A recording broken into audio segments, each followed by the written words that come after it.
নমস্কার, আমি বাবুয়া মাইতি। সকলকে অনেক ধন্যবাদ, কৃতজ্ঞতা সবার প্রতি আমার, যারা আমার সঙ্গে আছেন, আমার জীবনটা এত সুন্দর করে বাঁচার জন্য আমাকে সাহায্য করছেন। তো প্রত্যেককে আমার কৃতজ্ঞতা। তো আজকে যে কবিতাটা পাঠ করব ভাবছিলাম, তার নাম হচ্ছে হে প্রভু। হে প্রভু নামকরণে আসলে আমরা আমাদের পরম পিতা বা পরমেশ্বরকে আমরা সাধারণত প্রভু বলেই সম্বোধন করি নিজেদের মনে মনে। তো এ সমাজে অনেক মানুষ আছেন যারা সত্যি ভালো আছেন, তাদের হয়তো আরও ভালো থাকার প্রয়োজন বা দরকার ছিল। এ সমাজে এমন অনেক মানুষ আছেন যারা অনেক নিজেদের কাজকর্ম করছেন, কিন্তু হয়তো বুঝে উঠতে পারছেন না তারা আলো ভালো কাজ করতে পারতেন। তারা নিজেদের কাজগুলোর হয়তো নিজেরাই মূল্যায়ন করে উঠতে পারছেন না। এমনও অনেক মানুষ আছেন যারা তীব্র বাঁচার লড়াই নিয়ে লড়ছে নিজের মারণ রোগের সঙ্গে। তো সেই সব মানুষগুলোর জন্যেই পরম পিতা পরম ঈশ্বরের কাছে প্রার্থনা। হে প্রভু, পাঠ করছি। পথের ধারে যে শিশুটা ওই ছিন্ন বাসে মায়ের কোল জোড়া করে বসে আছে, খিদের জ্বালায় কাঁদছে চিল চিৎকারে, হে প্রভু তাকে দুমুঠো অন্ন দাও।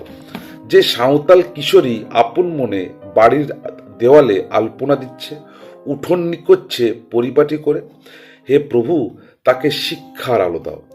যে মানুষটা দিন রাতকে এক করে পরিশ্রম করছে নিজের পরিজনদের ভালো রাখতে, এতটার পরেও হচ্ছে অবহেলিত, হে প্রভু তাকে তুমি ভালোবাসা দিও। যে মানুষটা সুন্দর সাজানো সংসারে হঠাৎ মারণ রোগে জর্জরিত হচ্ছে, কষ্ট পাচ্ছে, একটু একটু করে ফুরিয়ে যাচ্ছে, তীব্র বাঁচার সাথে লড়াই করছে অসুস্থতার সাথে, হে প্রভু তাকে তুমি লড়াইয়ের সাহস দাও।